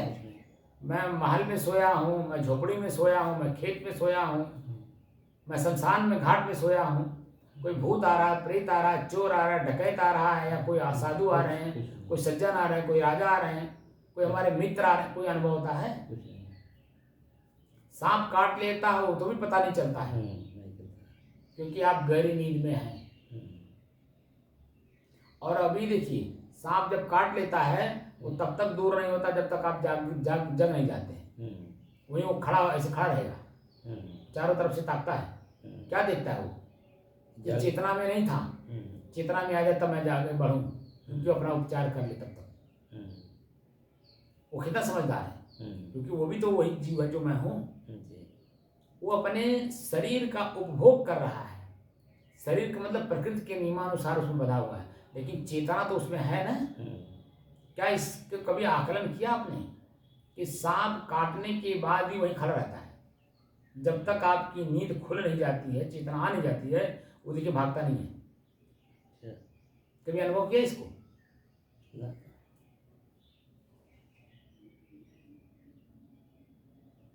क्योंकि उसे पता है कि ये नींद में है। मैंने काट तो लिया, गलती किया, इसलिए वहां से हटता नहीं है। इसलिए कि जनाने के लिए कि जो आपके शरीर में पीड़ा हो रही है वो मेरी वजह से हो रही है, इसलिए आप अपना उपचार कर लीजिए। इस बात को जनाने के लिए वो तब तक खड़ा रहता है वहां जब तक वो आप जग नहीं जाते हैं। और जाकर के उसको तुरंत मार देता है सांप को। मार तभी तो भागने लगता है। जैसे वो चेतना में आता है वो जना करके भागने लगता है, क्योंकि मार देगा मुझे। इसीलिए आप कभी भी देखेंगे भागता है, तुरंत भागता है। काटने के बाद उसको भी अनुभव हो जाता है कि मैंने गलत किया है। जैसे आप मनुष्य होकर के जब तक आदमी को जब तक नहीं देते हैं तब तक आपके मन में भय नहीं उत्पन्न होता है। लेकिन जैसे ही आप चाटा मार देते हैं, ढेला मार देते हैं, ईंटा मार देते हैं, डंडा मार देते हैं, गोली मार देते हैं, वैसे आपका मन देखेंगे कि तुरंत भयभीत हो जाता है। तो तुरंत भयभीत होने के कारण वो भागता है वहां से। तो वही स्थिति उसकी भी है। वही चेतना जो मनुष्य शरीर में है, वही चेतना उसके अंदर में भी वहां जागृत हो जाती है कि तुरंत काट के तुरंत भागने नहीं लगता। तुरंत काट के तुरंत भागने लगता है तब जब आप जागृत रहते हैं तब। लेकिन जब आप सोए हुए हैं तो तब तक नहीं वहां से हटता है जब तक आप जग नहीं जाते हैं। जैसे आपके शरीर में कुनमुनाहट होने लगती है वो तुरंत भागने लगता है, लेकिन जब तक कुनमुनाहट नहीं होती है तब तक वो भागता नहीं है। ऐसा क्यों सर? चेतना के कारण भाई। वो चेतनावान वो भी तो जीव ही है। चेतना होकर के तब हम भगे। जो चेतना है वो प्रकृति का गुण मैंने बताया था ना। वो चाहे जहाँ रहोगे वहीं प्रकृति में है तो प्रकृति के साथ सब जगह रहेगा। लेकिन मैं जो हूँ वो चेतना से परे हूँ, शांत स्वरूप हूँ। नींद अवस्था जो है वो मेरी असली स्थिति मेरी नींद अवस्था है। और वहां तक जाने के लिए, वहां तक पहुंचाने के लिए कोई बिरले संत मिलते हैं। बाकी तो बीच बीच में हमारे कबीर साहब बड़े पार ब्रह्म ज्ञानी हैं, बिना उनके आपका कल्याण नहीं हो, आप भवसागर पार नहीं हो सकते, आपका मोक्ष नहीं हो सकता। और कबीर साहब खुद कहते हैं, ये जियरा तय अपने दुखई संहार, जे दुख व्यापी रहा संसार। साफ साफ वो सीधे सीधे संकेत कर रहे हैं कि तुम्हारा दुख तुम्ही से छूटेगा, मेरे द्वारा नहीं। मेरा दुख छूटेगा मेरे द्वारा। मैंने अपना दुख छुड़ा लिया, अपने आप को मुक्त कर लिया। जब मैं अपने आप में परिपक्व हुआ तब मैं आपको, जैसे मास्टर अपने आप में जब परिपक्व होता तभी वो क्लास में बच्चों के बीच में जाके पढ़ाता है, तभी शिक्षा देता है, ताकि वो स्वयं में सावधानी बरतता है। अगर वो स्वयं में सावधानी न बरते तो बच्चा तो अपने बराबर मान लेगा। तो क्या करता है, स्वयं नई नई जानकारी प्राप्त करता है और बच्चों के बीच में जा करके दिमाग में डालने के लिए नई नई, उसी एक प्रश्न का उत्तर देने के लिए उसमें कई एग्जाम्पल देते हैं। बच्चे को जैसे भी समझ में आ जाए खाली पकड़ ले, उस प्रश्न का उत्तर समझाने के लिए अनेकों एग्जाम्पल दे करके समझाता है, ताकि बच्चा पकड़ लेगा। उसका मन का जो शंका है वो दूर हो जाएगा, जो प्रश्न है वो उत्तर में आ जाएगा। जब उत्तर आ जाता है किसी चीज का तो उसके आगे कोई प्रश्न नहीं रह जाता है, गिरा जाता है। वही हमारा स्थिति है। कबीर साहब भी अपने आप में परिपक्व होकर के ही 65 से 70 साल की अवस्था में तब जाकर के समाज को ज्ञान देना शुरू किए। जब वो परिपक्व हो गए, सारी स्थितियों को जान लिया, यानी दोनों क्षेत्रों को, हिंदू धर्म को भी और मुस्लिम धर्म को भी, जब पूरा परिपक्व हो गए, कुरान पढ़ लिए, वेद पढ़ लिए, उपनिषद पढ़ लिए, जब सब कुछ एकदम परिपूर्ण हो, क्योंकि उस समय में कुरान भी चल रहा था, मैंने उर्दू भी पढ़ाए जाते थे, ठीक है ना, कि हमारा बच्चा उर्दू से वंचित न रह जाए, हिंदी से वंचित न रह जाए। उस समय में अंग्रेज थे नहीं, मुगल शासन था, इसीलिए उर्दू पढ़ाई जाती थी ताकि शब्दों का जानकारी हो। तो कबीर साहब मुस्लिम घर में पले थे, इसलिए उनको वहाँ उनका नियम में पालन करना था। तो उर्दू भी पढ़े, फारसी भी पढ़े, और उसके बाद फिर अपने हिंदू धर्म में जा करके जब रामानंद के शिष्य बने तो वो देखिए क्या नाम है, वेद भी पढ़े। खतना नहीं कराया था साहब? भाई खतना तो 5 साल के अंदर ही हो जाता है, खतना 5 साल के बाद नहीं होती है। अब 5 साल के पहले कोई चेतना रहती है क्या, ये मैं बताइए पहले। अचेतना कराते हैं। 5 साल से 7 साल के नीचे ही अवस्था में खतना होती है। नहीं, 5 साल के अंदर है। 5 साल के अंदर ही होता है। मैं तो फिर भी 2 साल बढ़ा दिया। तो 5 साल में बताइए कौन सी चेतना रहती है? तो माँ बाप कराते हैं ना, वो तो समाज के सिस्टम कराता है। उस समय में आपका कुछ भी ज्ञान नहीं रहता है। हाँ, नहीं रहता है। तो वो तो जो कुछ भी होता है सामाजिक दृष्टि से माता पिता के द्वारा होता है ना। तो कई लोग कराए नहीं थे, मतलब हमसे क्यों पूछ रहे हैं? मैंने जब कह दिया ना, प्रश्न डाल दिया आपके अंदर में। 5 साल की अवस्था में होता है, तो 5 साल की अवस्था में कबीर साहब क्या थे? बच्चे ही तो थे। तो बच्चे की अवस्था में माँ बाप ने किए होंगे, माँ बाप ने कराए होंगे, समाज के लोग ने कराए होंगे। वो तो स्वयं में खतना कराए नहीं होंगे। जब जैसे जैसे वो परिपक्व हो, परिपक्व 5 अवस्था में नहीं होती है, 5 साल की अवस्था में परिपक्व की स्थिति नहीं आती है। अरे भाई सामाजिक दृष्टि से आप देखिए ना, सभी का साफ मतलब वही, इसका मतलब सभी मतलब परिपक्व नहीं रहते हैं। तो सबकी बात तो कर ही रहा हूँ मैं, एक किसी खाली कबीर साहब की बात चर्चा तो नहीं कर रहा हूँ। चाहे वो राम रहे हो, चाहे कृष्ण रहे हो, चाहे तुलसी रहे हो, चाहे महावीर रहे हो, चाहे बुद्ध रहे हो, पूरे विश्व में जो भी व्यक्ति जो शरीर धारण किया है, तो जो मन की स्थिति है वो परिपक्व होती है 10 से 12 साल के बाद। आप अपनी अवस्था में जाइए, आज के 70 साल पहले जाइए अपने आप पे, आपको क्या ज्ञान था? कुछ नहीं। बोलिए। वो तो अपने परिवार में माता पिता का, समाज का देखते देखते सुनते सुनते आपको, और आज आपकी 77-78 साल की उम्र है। तो अब आप बता दीजिए इस अवस्था में और जो बचपन की अवस्था में ज्ञान था, दोनों में जरा आपने बताइए हमें क्या ज्ञान था? कुछ नहीं ज्ञान था। कहने का मतलब है कि जो हम दृष्टा दृश्य का अभ्यास करते हैं, अपने श्वास को देखते हैं, जब ये परिपक्व होता तो बातें अपने आप समझ में आने लगती कि सब कुछ मेरे से अलग है। जो मैं मन में सोचता हूँ वो मन भी मेरा, सोच भी मेरे से अलग है। जिसके बारे में सोचता हूँ वो भी मेरे से अलग है। जिसके बारे में कल्पना करता हूँ वो भी मेरे से अलग है। सब अलग है, सब कुछ अलग है। यानी ये पूरा शरीर और शरीर से संबंधित जो कुछ भी है वो मेरे से सब अलग है। जब ये परिपक्व स्थिति आती है तब जाकर के आपका मोक्ष होता है। या इसी शरीर में जब तक किसी भी एक चीज में आकर्षण है तो अन्य चीजें अपने आप आ जाएंगी। आप शरीर पुनः धारण करेंगे और पुनः धारण करने के बाद आपकी जो इच्छाएं बाकी रह गई हैं उसमें और चीजें जुड़ जाएंगी। रह गया शेष एक, लेकिन जब शरीर धारण करेंगे तो आंख भी होगा, कान भी होगा, जीभ भी होगा, मुंह भी होगा, घाटी भी होगी, पेट भी होगा, हाथ भी होगा, पैर भी होगा, और पूरा सिस्टम होगा। इस शरीर से शेष एक चीज रह गया, खाली दृश्य हम देखते करके आकर्षित होते गए। कल्पना नहीं है, खाली आकर्षण हो रहा है। कहीं भी दृश्य देख लिया आकर्षित हो गए, कुछ भी देखे आकर्षित हो गए, उसको छू दिए। मन में कल्पना नहीं हो रही है, कान से शब्द सुन नहीं रहे हैं, जीभ से स्वाद ले नहीं रहे हैं, हाथ चला नहीं रहे हैं, पैर से चल नहीं रहे हैं, लेकिन दृश्य पढ़ने पे हम आकर्षित हो रहे हैं। तो सब कुछ खत्म होने के बाद अगर एक भी शेष रह गया तो बाकी चीजें अपने आप उसमें जुड़ जाते हैं, इंक्लूड हो जाते हैं। क्योंकि माँ के गर्भाशय में जब जाओगे तो वहाँ पूरा शरीर बनेगा ना। बोलिए, वहाँ आपका खाली आंखें पर तो नहीं बनेगा, शरीर में रहना पड़ा, पूरा शरीर, पूरा सिस्टम बनेगा। क्योंकि आंख शरीर का ही एक सिस्टम है। इसलिए इसी शरीर में रहते रहते जब ज्ञान हो जाए तो हर चीज को कुरूप के रूप में देखिए, बुरे के रूप में देखिए, उसमें घृणा करिए, पश्चाताप करिए, क्योंकि वो कर्म आप कर चुके हैं।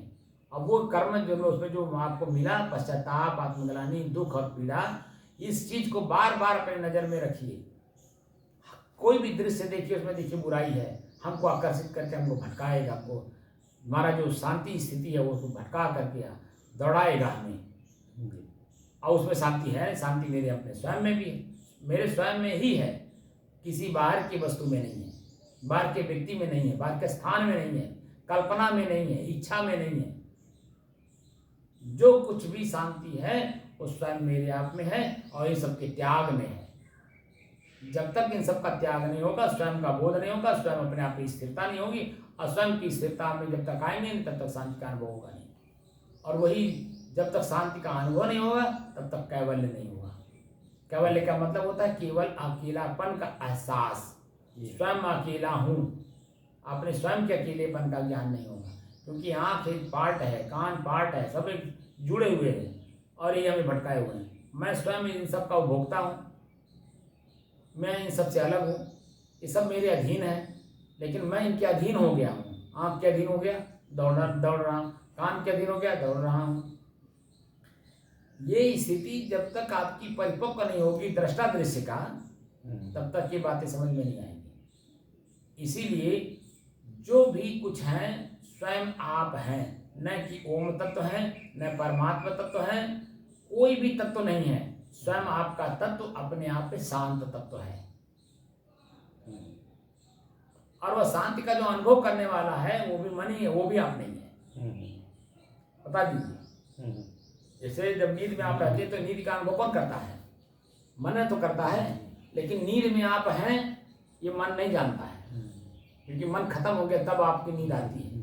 वही स्थिति यहाँ है, क्योंकि नींद अवस्था में न शरीर का ज्ञान रहता है, न शरीर की इंद्रियों का ज्ञान रहता है, न शरीर इंद्रियों के संबंधित जो विषय है वो भी ज्ञान नहीं रहता है। तो जागृत अवस्था में सांप कैसे जाया जाता है?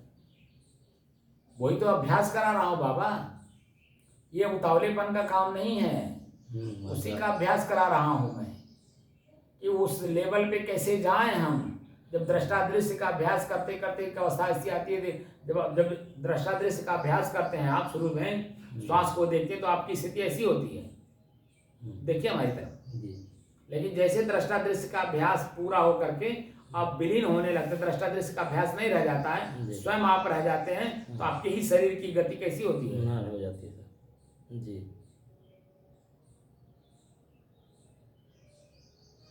क्योंकि मन में कोई बात नहीं है, इसलिए शरीर अपने आप लूज होने लगता है। क्योंकि मन, जब तक मन है तब तक शरीर एक्टिव है, नसें एक्टिव हैं, सब तब सावधान है। लेकिन जब मन है ही नहीं है तो आपके अपने शरीर की गति एकदम धीरे धीरे से होती है।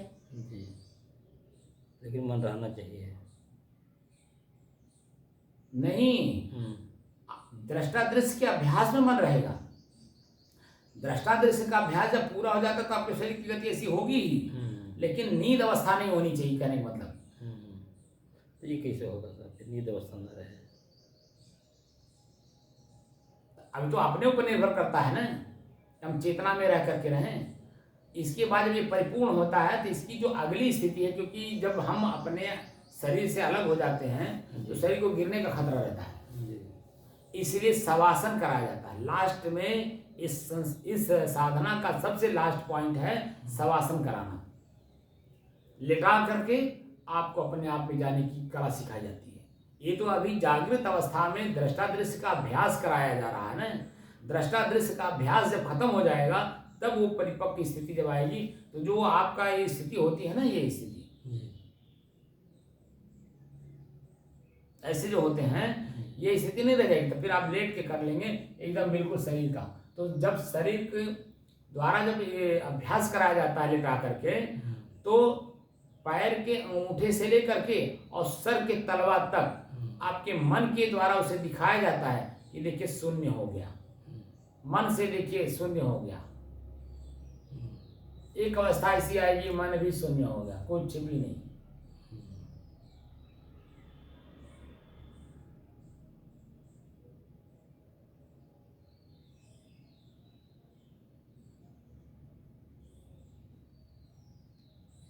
असली समाधिस्थ स्थिति यही स्थिति होती है, आत्मस्थिति कहते हैं इसको।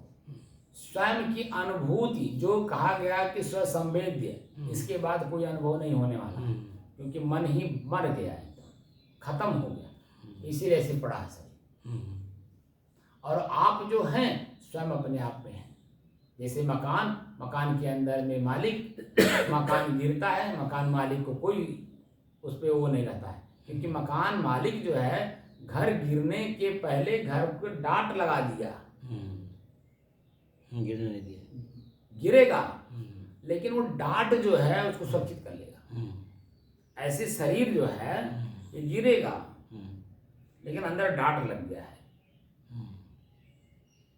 इसीलिए शवासन कराया जाता है। ये स्थिति लास्ट की होती है कि जब एकदम बिल्कुल स्थिति आ जाती है तो गिरने का खतरा रहता है। जैसे आप अपने आप दृष्टादृश्य का अभ्यास जैसे करते हैं, तुरंत आपकी गिर दे जाती है स्थिति। यहाँ स्थिति जब है ऐसे है, और जैसे आप अपने मन को एकाग्र कर लिए, शांत कर लिए, एकदम स्थिति अपनी बन गई, तो अचानक गिरने का खतरा रहता है। इसीलिए जब है उस लेवल पे जा करके लेट करके इसकी स्थिति बनाई जाती है कि ताकि हम कई घंटे तक ऐसे पड़े रहें।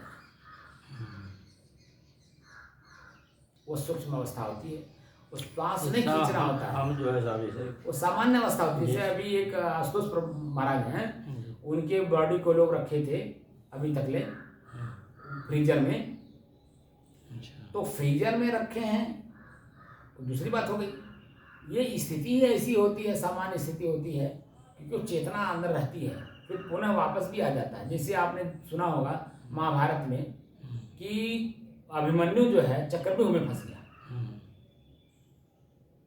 7 फाटक तोड़ता हुआ चला गया, लेकिन निकलने का कला नहीं मालूम था, इसलिए वहीं मारा गया। तो जो गुरु है वो गुरु पूरा ज्ञान देता है, शिष्य अगर पूरा ज्ञान नहीं लिया, अधूरा है, तो अपने आप मर जाएगा। इसीलिए मेरा कर्तव्य बनता है, मैं अपनी जगह पर अगर गुरु हूँ तो शिष्य को हम अपन, अगर हम घुसने की कला सिखा रहे हैं तो निकलने की भी कला सिखाएं। पहले घुसने की एक दरवाजा तोड़ने का तो कला सीखिए।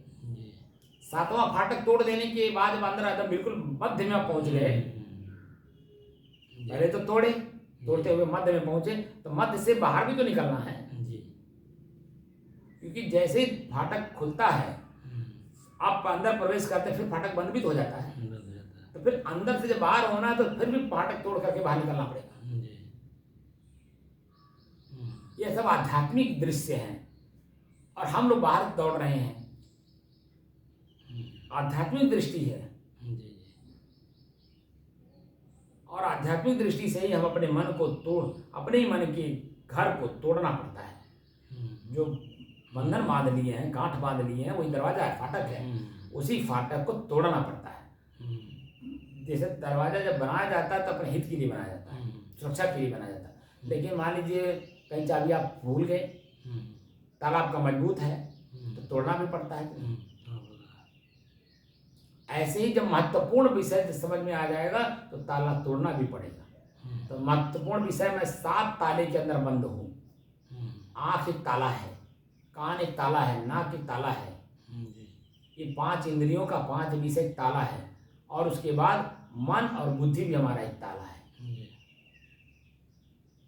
जब तक इसे तोड़ेंगे नहीं, तब तक मैं स्वयं का अनुभूति साक्षात्कार नहीं होगा। अनुभूति का मतलब साक्षात्कार जो हम देख नहीं पाएंगे कि हमने ही अपने 7 ताले के अंदर में हीरा मोती पन्ना पुखराज रखा है। जब तक ताला टूटेगा नहीं तब तक वहां हम पहुंचेंगे।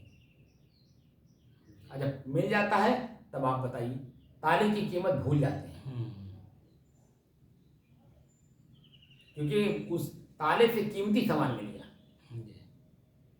ताला अगर 1000, 2000, 5000 का होगा तो उससे कीमती सामान हमें मिल गया और ढेर ही मिल गया, तो उसके सामने 5000 के ताले की कोई कीमत है? फिर खरीद लेंगे, फिर लगा देंगे, क्योंकि फिर दोबारा लगाना भी पड़ेगा, इसलिए कि कीमत उसकी समझ में आ गई। उसकी कीमत को कीमत बनाए रखने के लिए ताला लगाना ही पड़ता है।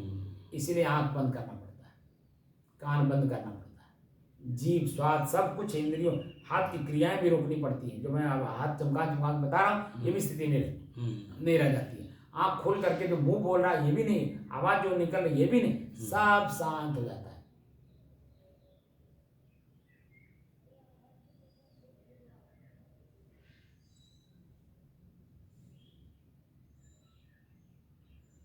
एकदम इसी स्थिति में रहिए, न कैसे होगी ये अवस्था जो है, अपनी स्थिति नहीं है, नींद अवस्था आ गई तब जाता है।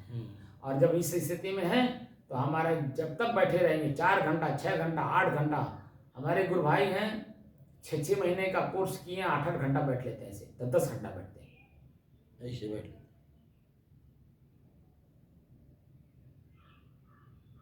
लेकिन आँख खुलते ही वासना में फंस जाते हैं। आंख खुलते ही मन की गति पकड़ लेती है, और जो कि यहाँ मन की गति नहीं, अपने शांति स्थिति में रहनी चाहिए,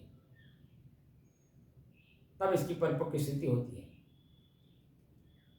मन की गति में नहीं, कल्पना में नहीं जाना चाहिए, जो हमारी स्थिति बनी हुई उसी में रहना चाहिए, वह परिपक्व स्थिति मानी जाती है।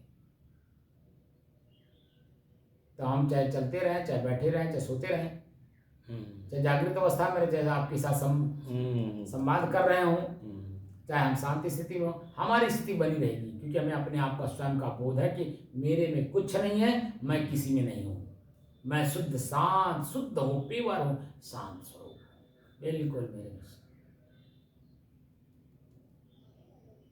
ये स्थिति आँख खुलेगी तो भी हम खाली दृश्य देख रहे हैं, और दृश्य में क्या देख रहे हैं, हमारे अनुकूल है तो सुख अनुभव हो रहा है, हमारे प्रतिकूल है तो दुख अनुभव हो रहा है, जो कि ना मेरे अनुकूल कोई हो सकता है, ना मेरे प्रतिकूल कभी कोई रह सकता है। प्रतिकूल कब तक रहेगा? जब तक मानंदी है तब तक जमा लीजिए, प्रतिकूल हमारे तब तक है आप, तब तक कि चश्मा आपको मिल नहीं गया, हमने चश्मा आपको दे दिया, बोले का प्रतिकूलता खत्म हो गई कि नहीं? हमारे अंदर में जो आसक्ति है, नहीं हम नहीं देंगे, तब तक प्रतिकूलता बनी रहेगी। हमने दे दिया, आसक्त नहीं है तब तो दिया, आसक्त होते तो नहीं देते। अरे बाबू यक्के बा, अरे कैसो आन्हर बने जन्म, अरे जिए बाबू, भाषा बदल जाती है, क्योंकि हम देना नहीं चाहते, क्योंकि आसक्त है उसमें, लेकिन हम आसक्त नहीं है, हमने दे दिया उठा। भाई प्रयोग कर लीजिए, आपको तत्काल में पढ़ना है, लिखना है, उसका उपयोग करना, कर लीजिए, खाली हो जाएगा तो मैं लौटा दीजिए, क्योंकि मैं भी जब जरूरत पड़ता है तो मैं उसी से प्रयोग करता हूँ, पढ़ना पड़ता है, लिखना पड़ता है। मालिक कहिए सब हमको दे दीजिए इधर से, ठीक है भैया, ले जाइए, तो आपको कैसे होगी, फिर पूरा करेंगे। देखिए ऐसा नहीं है, प्रकृति में हर व्यवस्था है, हम आसक्त हैं उसी में, खाली हमारी आवश्यकता हमें हमको तुरंत मिल जाता है, हम हमारे पास कुछ न रहे तो अपने आप दूसरा आदमी में, जब हमें लिखना पढ़ना पड़ेगा तो सामने कोई व्यक्ति होता है, तो कोई व्यक्ति जब देखेगा नहीं दिखाई नहीं करे, हमारे चीज़ हम चश्मा आपको देते। ये प्रश्न जब साधु बना तभी मेरे सामने आया, साधु बनते समय ही मेरे सामने प्रश्न आया जो अभी आप कर रहे हैं, कि तू घर छोड़ दे था, कहाँ रहा, माई दादा छोड़ दिया था तो तू किकरे माई दादा कहबा, कहाँ खाबा, कहाँ रहबा, का पहनबा, दूसरे माई कहीं कोई आपन माई तुहार पीड़ित रही, दुनिया भर के भाषा मेरे सामने आया, लेकिन मैं एकाग्र हो करके मुझे साधु बनना है तो बनना है, सब कुछ दरकिनार करके मैं आ गया। बताइए मेरे पास कौन सी कमी है, मेरे अंदर में जो मुझे आवश्यकता है, मुझे स्टोर नहीं करना है, स्टोर भी करना तो आप लोगों के लिए, ये स्टोर है, ये आप लोगों के काम आ रहा है, मुझे व्यक्तिगत के लिए मैं वहीं बैठ लेता हूँ, देखते हैं ना मौत चबूतरे पर आपके साथ बैठ जाता हूँ, वैसे कहीं कुछ खोजता हूँ, ऐसे कहीं भी जाता हूँ जहाँ लोग बैठा देते वहीं बैठ जाता हूँ, सहज रहता हूँ, मैं सहज की साधना सिखा रहा हूँ दूसरे को, तो स्वयं मैं सहज नहीं रहूंगा तो दूसरे के ऊपर उसका असर कैसे पड़ेगा, क्योंकि मैं दृश्य को देख रहा हूँ, मैं दृष्टा हूँ, मैं साक्षी हूँ, वर्तमान स्थिति क्या कह रही है, सहज रहता हूँ, तुरंत उसको पार कर लेता हूँ, तुरंत वहाँ की जो आसक्ति मेरे अंदर में है, अरे मैं बड़ा ज्ञानी, मुझे ऐसे बैठा दो कहीं, ये अहंकार तोड़ देता हूँ, तुरंत अपने अंदर के अहंकार को तोड़ देता हूँ, ठीक है ना, उसकी बात वही है जो कर रहा है।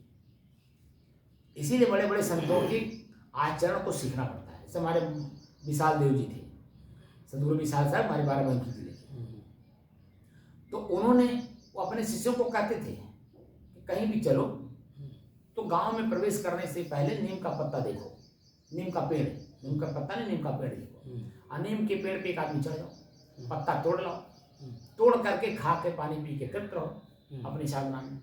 वो बेचारा जो भक्त बुलाया है वो आपकी सेवा में लीन है, वो भूल गया है मुझे क्या खिलाना है, कहाँ बैठाना है, कहाँ क्या, वो सब भूला हुआ है, उसको तो बस ये है कि गुरु जी आए हैं, संत जी आए हैं, सेवा में लगा हूँ, तो वो उसके पास लेट भी हो सकता है भोजन के लिए, भाई उसी व्यवस्था में तो लगा है, तो भोजन लेट हो सकता है, भाव विह्वल है, उसको ये नहीं पता कि जिन्हें पहुँचते हैं जलपान देना है, उनका आदर भाव करना, वो विह्वल है, भाव विह्वल है। इसलिए जो है आप अपनी स्थिरता में बने रहिए कि आप नीम का पेड़ देखिए, नीम के पेड़ पे चढ़ जाइए, पत्ता तोड़ लाइए, वहाँ पहुँच करके नीम खा के पानी पी करके मस्त रहिए, जब आप मस्त रहेंगे तो उतावले में कुछ बोलेंगे नहीं, तो उसको कष्ट नहीं होगा, उसको एहसास है। ऐसा नहीं है कि नहीं भाई आ गए हैं तो पानी नहीं पिए, अपन पानी नहीं पिलाया, जलपान नहीं कराया, वो भोजन। तो भोजन आप देख, कभी भी आप देखिए भंडारा में कहीं जाइए तो 2 से 4 बज जाता है। शुरुआती दौर में कहीं कहीं आप देखे होंगे कि भंडारे में कुछ मिलता नहीं है, सीधे भोजन में मिलता है। तो वो लोग क्या दिमाग में लगते हैं, इतना देर हो गया है तो कुछ खा के आए होंगे, इसलिए कोई व्यवस्था नहीं करते हैं। लेकिन क्या उनका दायित्व तो बनता है कि हम कुछ न कुछ जलपान के लिए रखें, क्योंकि भोजन में लेट होगा, तो जब आ रहे हैं तो उनको जलपान करा दें। तो जलपान एक राहत रहती है। मान लीजिए भोजन भी तैयार है का, वो तो फिर जलपान का तो खाए कहीं भोजन की तो व्यक्तिगत उसका अपना अनुभव है ना। जैसे यहाँ साधारण साधक की बात मैं कर रहा हूँ, मैं चंचल मन वाले की बात नहीं कर रहा हूँ, मैं स्थिर मन वाले की बात कर रहा हूँ। आप चंचल मन वाले की बात कर रहे हैं। हमारे विशाल देव की बात मैं कर रहा हूँ, तो विशाल देव स्थिर व्यक्ति थे, उम्रदराज थे, अनुभवी थे, उनकी बात मैं कर रहा हूँ। मैं चंचल आम आदमी की बात नहीं कर रहा हूँ, साधु की बात नहीं कर रहा हूँ। मतलब तृप्त होकर के जाइए, जहाँ जाइए तहाँ चंचल ना हो जाता है भाई। जब आप तृप्त रहेंगे तभी तो आपका बुद्धि दिल दिमाग काम करेगा। आपका भूख खुद जन आपको चंचल किए रहता है, कब मिले, कहाँ मिले, कैसे मिले, क्या मिले, कुछ भी मिल जाए। तो जब इस स्थिति में रहेंगे तो जो भी मिल जाएगा आप खा लेंगे, कोई भी लखे देगा खा लेंगे। तो आपके मानसिक स्थिति फिर तुरंत वहीं डामाडोल हो जाती है, क्योंकि जो व्यक्ति ला रहा है उसकी मानसिक स्थिति भी उसके साथ आती है। वो आप सूक्ष्म रूप से देख नहीं पाते हैं, लेकिन जब स्थिर रहते हैं, 24 घंटा स्थिर रहते हैं, तो हर चीज़ पता चल जाता है ना। तो ग्रहण करना, हम भले भूखे हैं, 4 दिन का भी भूखे रहेंगे, ग्रहण नहीं करेंगे, लेकिन हमारी मानसिक स्थिति अगर डामाडोल हो रही होगी तो हम नहीं करेंगे। पुराने संत लोग बहुत अनुभवी थे, बहुत बातों का अनुभव करते थे, ऐसे चीज़ों का अनुभव किए कि पूछिए मत। और हम लोग उनको जन्म आडंबर कहते हैं, क्योंकि हमारी मानसिक स्थिति वहाँ है नहीं, इसीलिए चंचल मन से कुछ भी बोल देते हैं। किसी को जानना हो तो पहले स्थिर होना सीखिए। जब तक आप स्थिर होना नहीं सीखेंगे तब तक आपकी स्थिति मजबूत नहीं होगी दूसरे को समझ, क्योंकि आप खुद को नहीं समझे हैं। खुद को समझ लीजिए, सामने वाले को समझने में आसानी हो जाएगी। खुद को समझे नहीं है तो खुद को समझने के लिए श्वास मेरे से अलग है, ये कभी अनुभव हुआ? ये नाक मेरे पास है, क्योंकि नाक मेरा है, मैं अपने नाक के माध्यम से श्वास ले रहा हूँ, क्या कभी अनुभव हुआ अलग? ये श्वास ही मेरा अपना है, यही शुरू करना है। इसीलिए ईश्वर शब्द का प्रयोग किया गया है कि आवाज भी अपने अंदर से निकलती है और श्वास भी अंदर ही जाती है और अंदर से बाहर होती है। दोनों चीजें है ना यहीं पे, पास ही पास में दोनों हैं। एक आनंद की अनुभूति कराता है, एक अथा स्थिति का ज्ञान कराता है। जो ओम का उच्चारण करेंगे, ठीक है, ध्वनि बोलेंगे यानी ओम का उच्चारण करेंगे, तो आपको आनंद की अनुभूति होती है। लेकिन जब श्वास को देखते हैं तो यथा स्थिति का ज्ञान होता है। क्या यथा स्थिति का? आंख देखता अपने आप को तो कीचड़ निकला हुआ है, घृणा करता है, तो अपने आप से घृणा करके जो सामने रूप है उसको देख करके अपने आप को रूपवान बनाने की कोशिश करेंगे, न कि उसमें आकर्षित होंगे। जैसे नारद जी को दिखाया गया कि वो जो विश्व मोहिनी का जो स्वयंवर हो रहा था, तो स्वयंवर में इनको भगवान विष्णु ने इनको बंदर बना दिया। आई इनको पता नहीं था कि मैं बंदर हो गया हूँ, तो जिधर विश्व मोहिनी जाती थी उधर ही जाते थे, अपना मुँह से करते थे, तो वहां से वो हट जाती थी, अंत में वो श्राप दिए विष्णु को, और अंत में उनको विष्णु ने ज्ञान भी कराया। वही मोहिनी ने, जब अपना चेहरा देख के आओ, चेहरा जब देखने गए तो बंदर का, तो हमारे अपना चेहरा बंदर का भी दिखता है जब हम दोहे नहीं रहते हैं। बंदर के चेहरे से भी बदतर अपना चेहरा दिखता है। स्वयं अपना चेहरा दिखा, तो स्वयं चेहरा देखने के लिए नारद जी को कहाँ जाना पड़ा? नदी के पास। नदी का पानी स्थिर था, उसमें जब चेहरे को देखे तो देख रहे बंदर का, तो अपने ऊपर आत्मग्लानि हुई। फिर दोबारा जब वो विश्वमोहिनी के पास कहाँ गए? विश्वमोहिनी यानी लक्ष्मी जी, तो उनके पास दोबारा कहाँ गए? क्योंकि अपना चेहरा दिखाई दिया। तो अपना चेहरा यानी स्वयं को देखो, ये सब वह एग्जाम्पल दे करके सिखाया गया, बताया गया शिष्य को, साधक को, ये सब बातें बताई जाती हैं। लेकिन रहस्य में आदमी जा नहीं पाता, ऊपर जो कथा है, एग्जाम्पल है, उसी पे आदमी फड़फड़ाता है, घूमता रहता है।